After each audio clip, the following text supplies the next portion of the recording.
Hey guys, it's Ashley. So before the video plays, I want you all, and I'm editing my video right now, so you can see that. And it's not at all the intention I had for it. I really wanted this video to be more about how I saved the money and started my personal finance journey on my own. And to me, I'm doing a lot of explaining braggy about Roth IRAs and all that fun stuff, which is nothing wrong with that. And I think it's good knowledge. So I'm still going to upload it, but it doesn't talk at all about my personal finance journey and how I save. So I want you all to know that before I got started investing, I saved $10,000 from 7 years of waiting tables at Cracker Barrel and from saving all the refund checks I got from college. So every time we got money, I just banked it. I never spent it on clothes or anything like that. So I will upload this video, but I definitely want to make sure I'm talking more about my personal finance journey, how hard it was to save that money and be disciplined. So I'll have another video that I upload about that shortly. But definitely enjoy it, and I'll talk to y'all soon. All right, you guys. Bye. Hey everybody, it's Ashley here of Stacks and the City, and of course I want to say hello and welcome to my channel, and thank you so much for taking time out of your busy lives and your busy schedules to listen to me talk about the stuff that I love talking about the most, which is how to make your money work for you. Now, of course, we are in our investment series. We're talking about investments. I'm literally sharing with you all every single thing that I know about investments, but I thought it would be very fitting if I share with you all my investment story. So when I was 21 years old, I was an undergrad. I was an undergrad at Duke University. There's a BB&T near that mall, and I was reading on campus about money and money management, and they talk about, you know, investing in the stock market. So I had no clue. You hear about it, but you don't exactly know what it means or what to do. So I went up there and I asked the bank teller I have money that I want to put in the stock market, and she just ushers me over to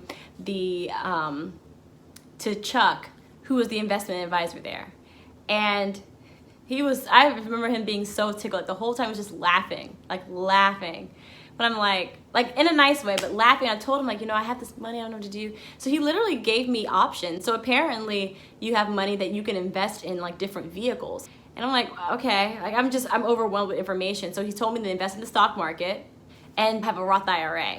There's a lot of ways to invest your money, but you have to know that each investment vehicle has a set of rules. Anything through your employer, anything that says like Roth IRA has a set of rules. If you take the money out prematurely, then the government's going to tax you, which is fine, because the idea is that you won't spend the money. He told me to do both. So I put the max in for my Roth IRA that year, and then I put about $7,000 away, so I broke it up.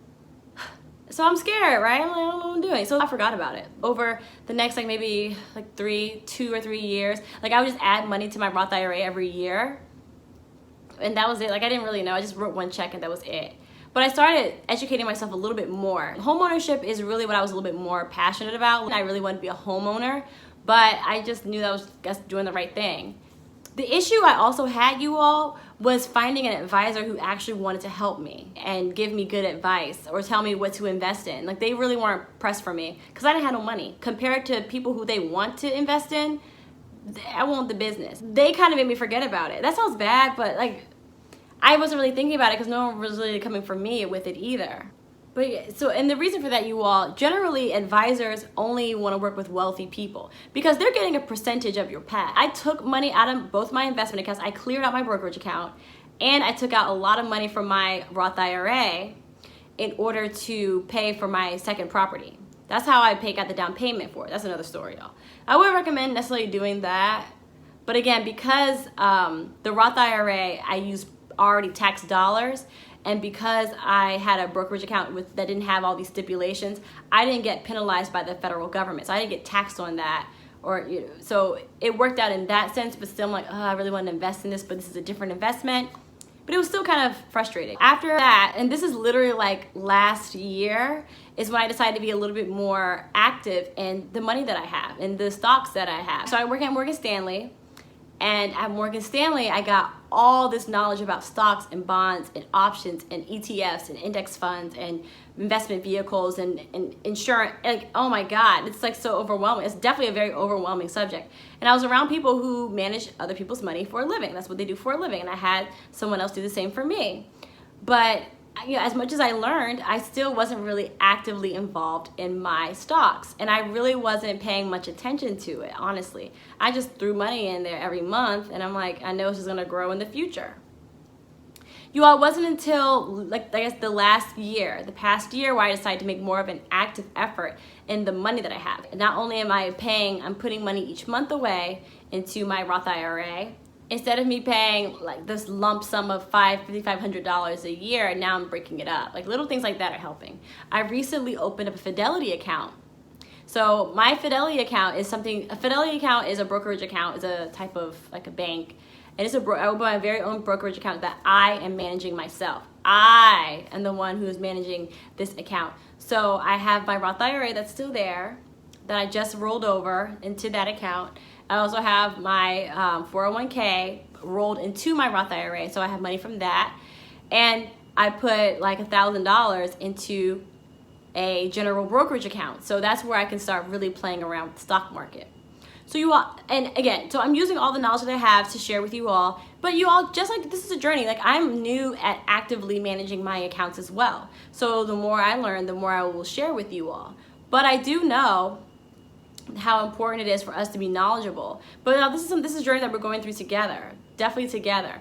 But if you can, I do recommend that you all, like if you do have someone actively manage your money for you, I would do like Stash Wealth or something like that, because they do cater toward millennials, to younger people, and they're not as like upset. Like they don't up their nose if you don't have like $100,000 or $1 million in assets.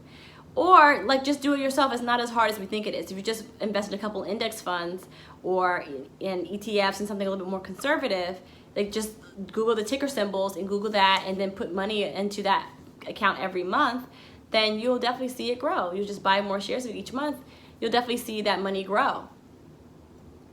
So it's not as hard as we make it seem. I will definitely keep you guys posted on my stock market journey, because I am very new at actively managing it myself. But if you guys do have any questions for me, definitely let me know. And I love you guys. Y'all are truly awesome, and I'm so grateful. And I'll talk to y'all soon. Bye, y'all.